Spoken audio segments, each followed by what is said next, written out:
사랑하는 체험과 비움의 교회 성도 여러분, 6월 30일 월요일입니다. 오늘 6월의 마지막 날 역대상 마지막 단락 함께 읽고 묵상하는 시간 갖도록 하겠습니다. 오늘 우리가 볼 하나님의 말씀입니다. 구약성경 역대상 29장 20절부터 30절까지 말씀입니다. 계신 곳에서 하나님의 말씀을 함께 읽어주시기를 부탁드립니다.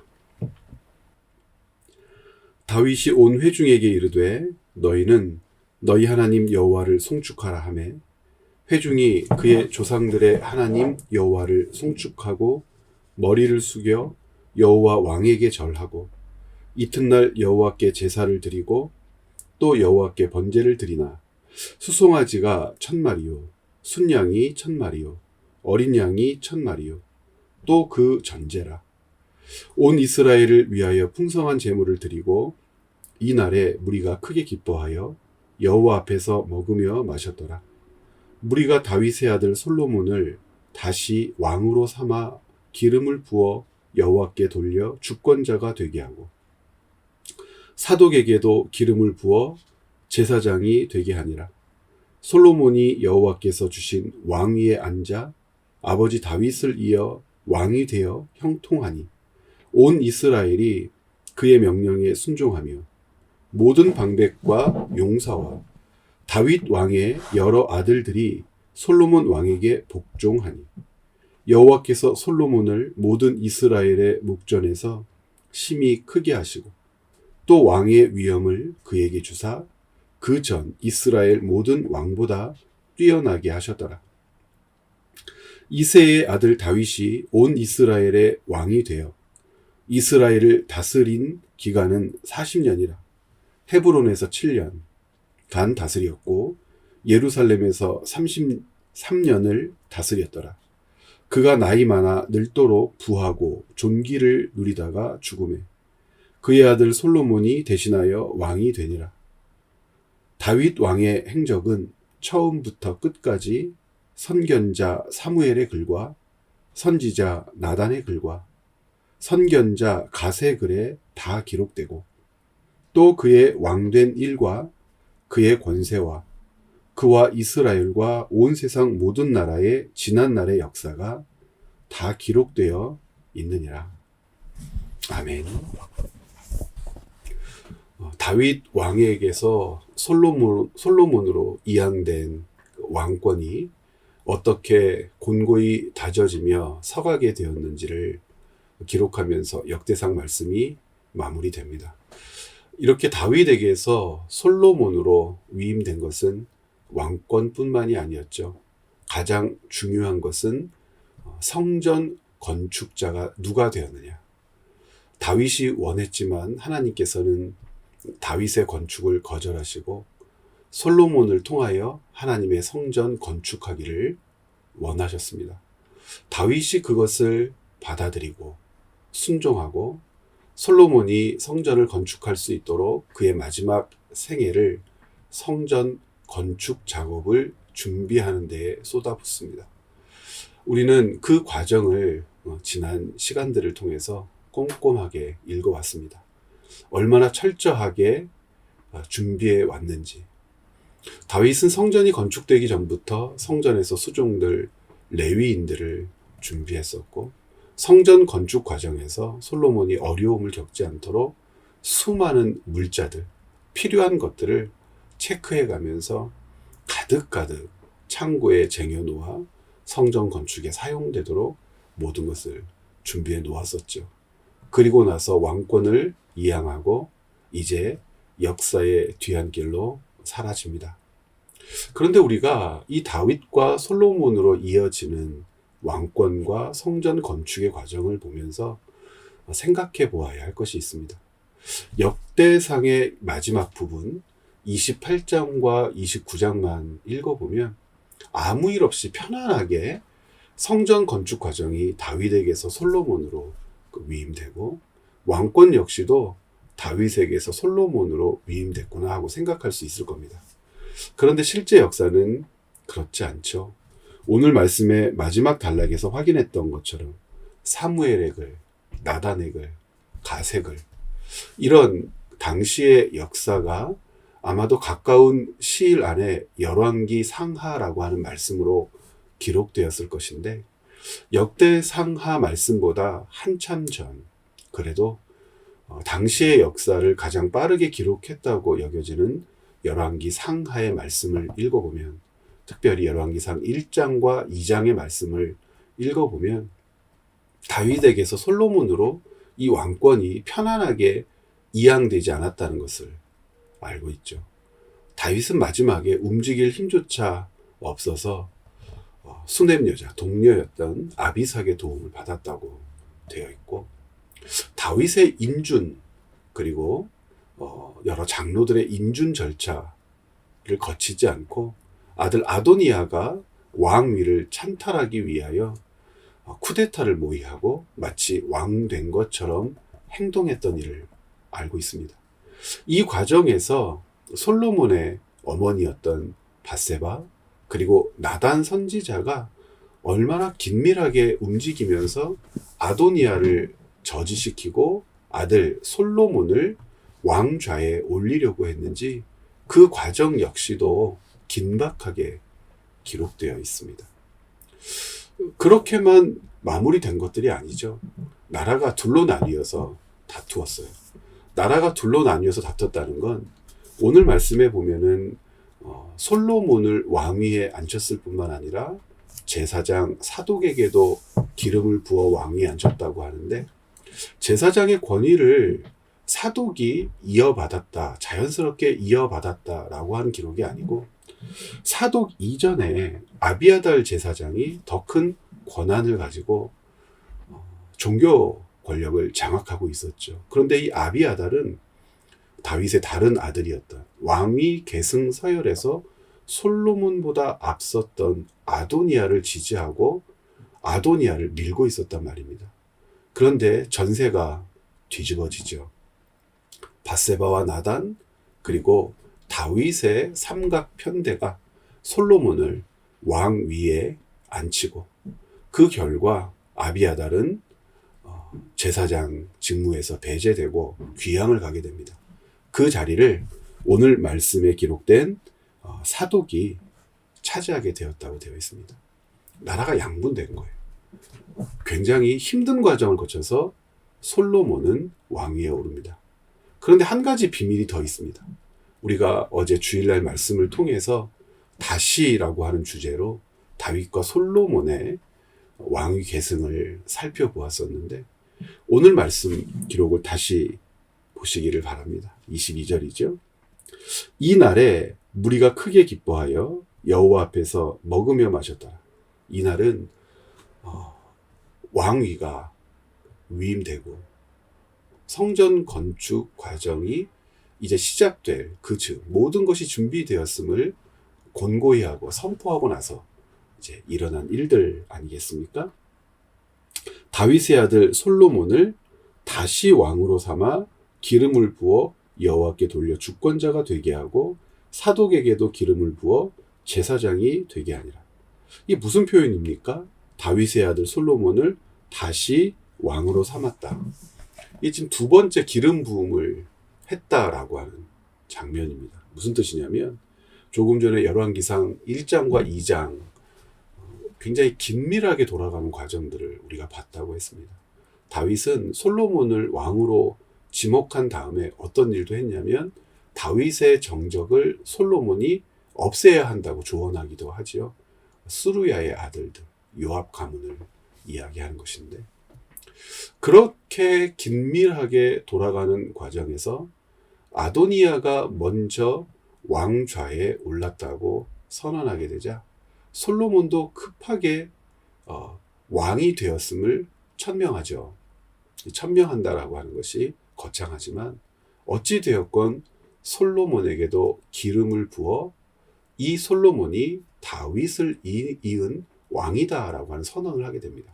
그러니까 긴박한 상황 가운데에서 우선 솔로몬에게 기름을 부은 거예요. 그리고 모든 것이 정리가 된 거죠. 아도니아를 제압하고, 그리고 아도니아 편에 섰던 제사장 그룹 아비아달을 귀양 보내고, 그리고 정식으로 다윗의 왕위가 솔로몬에게 이어졌다고 정통성을 확보하는 과정에서 다시 솔로몬에게 기름을 부었다고 되어 있는 겁니다. 그러니까 솔로몬은 자기 아버지 다윗처럼 여러 번 기름 부음을 받은 겁니다. 다윗이 3번 기름 부음을 받았던 것처럼 솔로몬은 2번 기름 부음을 받은 겁니다. 여러분, 솔로몬이 2번 기름 부음 받았다는 이야기 들어보셨습니까? 이렇게 열왕기상 1장 39절과 역대상 29장 22절 말씀을 연결시켜 보면 이것을 분명하게 알 수 있죠. 그러니까 역대상 29장도 열왕기상 못지않게 다윗과 솔로몬의 역사를 감추는데 목적을 두지 않았다는 것을 우리가 확인하게 되죠. 열왕기 상하의 말씀이 왕들의 모든 치부를 드러내고 있는 것처럼, 그런데 역대상은 관점이 달라요.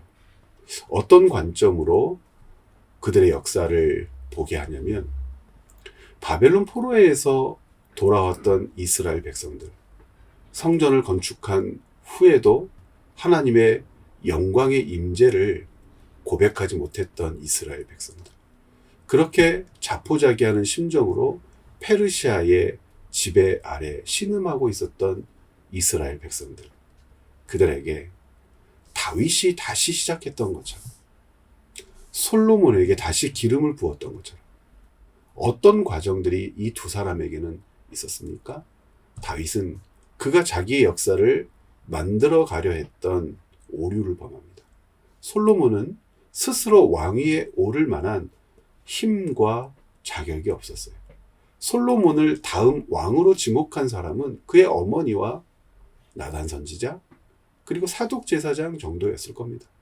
나머지는 오히려 다른 아들들, 다른 사람들이 더 왕좌에 어울린다고 생각했기 때문에 제사장 그룹도, 그리고 다윗의 다른 아들들도, 정치인들도 모두 아도니아 편에 서서 아도니아 왕 만세를 외쳤었단 말입니다. 그런데 하나님은 솔로몬에게 기회를 주시죠. 그리고 솔로몬으로 다시 기름 부음을 받아 정통성을 확보하여 이스라엘을 다스리게 하신단 말입니다. 다시. 즉, 바벨론 포로에서 돌아와 모든 소망을 잃어버린 것 같은 이스라엘 백성들이 무엇으로 다시 시작할 수 있는지, 왜 다시 시작해야 되는지, 어떻게 하면 다시 시작할 수 있는지에 대하여 역대상 말씀의 마지막 대목은 분명하게 가르칩니다. 사람이 주도하는 역사가 아니라는 거죠. 사람이 주도하는 역사, 사람이 기대하는 것들이 어떤 방식으로 눈앞에 펼쳐지게 되느냐. 다윗은 3번 기름 부음을 받아야 했고, 솔로몬은 자격 없는 자리에서 신음하며 근심해야 했습니다. 열왕기는 그 모든 과정에서 무언가 왕들이 힘을 내고 지혜를 내고 어머니와 선지자와 돕는 자들이 협력하여 다윗을 왕좌에, 그리고 솔로몬을 왕좌에 앉힌 것처럼 기록하고 있지만, 열왕기의 핵심은 그들의 오해와 오류, 무지, 신실하지 못한 인간의 한계를 드러내는 데 목적을 하고 있는 것입니다. 그럼 역대상은요? 역대상은 인간의 그 오해, 실수, 연약함에도 불구하고 도도하게 흘러가는 하나님의 역사가 무엇인지를 가르쳐주고 있습니다. 역사의 주권자, 섭리자, 그 역사를 주도하며 이끌어가고 계시는 분이 누구냐라고 하는 것을 바라보는 것. 그것이 역대상의 주제입니다. 페르시아 시대에 신음하는 이스라엘 백성들이 기대하며 바라는 것은 무엇입니까? 하나님의 통치와 섭리, 그리고 다윗과 솔로몬 시대의 영광스러운 모습들입니다. 그러면 하나님의 통치와 섭리 없이, 그 사실 없이 다윗과 솔로몬 시대를 그들이 눈으로 목격할 수 있겠습니까? 그들이 먼저 기억하고 고백해야 할 것은 무엇입니까? 하나님이 이 역사의 주권자가 되신다는 것. 성전을 지으면 우리 편으로 만들 수 있고, 제사를 드리면 하나님은 어쩔 수 없이 우리 편이 될 수밖에 없어. 왜냐하면 우리는 성전을 가지고 있고, 성전에서 우리가 하나님께 제사 드리지 않으면 누가 하나님께 제사를 드리겠어? 이따위 생각으로 하나님을 바라보며 하나님께서 주실 영광의 날을 기다린다면 이스라엘은 이 이후로도 그 어떤 회복의 기쁨, 위로도 누릴 수 없을 겁니다.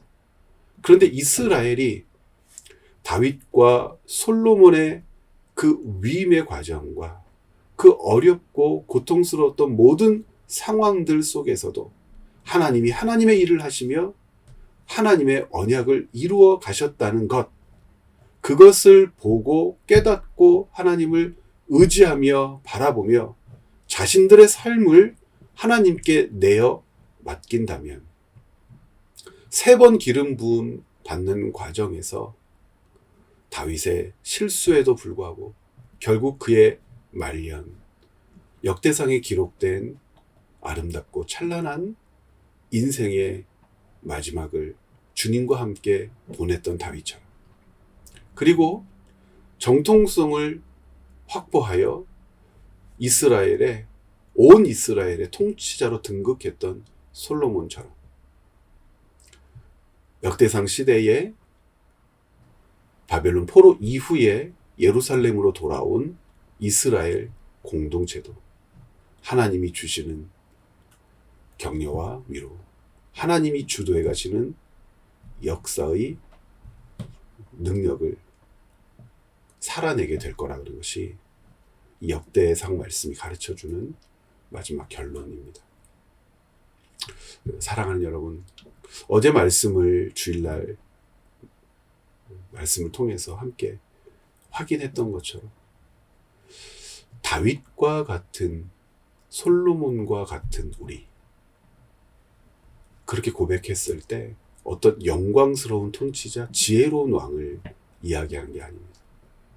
무엇인가 해보려고 인간의 방법을 사용했다가 실수하고 절망했던 사람 다윗, 하나님을 오해했던 사람 다윗, 그리고 자기 힘으로 왕좌로 나아갈 수도 없고 자기의 왕권, 그것을 지켜낼 수도 없었던 연약한 솔로몬이라고 하는 뜻이죠. 그런 자들이 다윗으로 솔로몬으로 불리우며 하나님의 사람, 하나님의 역사를 이끌어 갔던 위대한 인물이라고 추앙받는 것, 그것은 다윗과 솔로몬이라고 하는 사람의 주도권 때문이 아니라 하나님이 그들을 사용하시며 그들을 향하여 펼치신 뜻을 거두지 않으셨기 때문임을 믿습니다.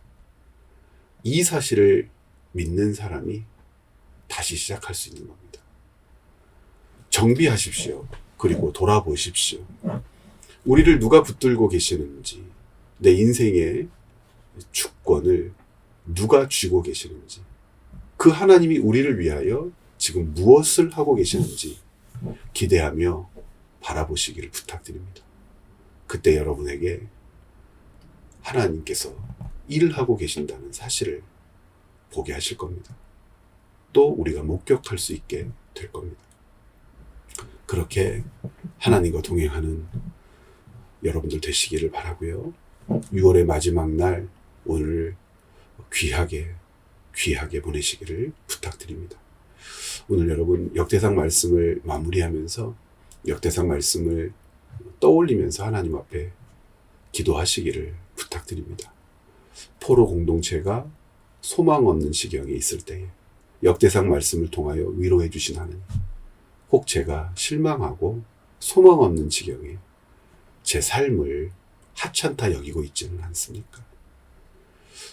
아버지 하나님, 이스라엘 공동체를 위로하시려고 역대상 말씀을 주셨던 것처럼 하나님을 가르쳐 주시고 하나님이 누구신지 오늘 말씀을 묵상하는 동안 다시 한번 깨닫고 고백하게 하여 주시옵소서. 오늘도 주님과 함께하는 여러분들, 하나님께서 여러분들을 위로해 주실 겁니다. 내일 또 말씀 묵상의 자리에서 뵙도록 하겠습니다. 고맙습니다.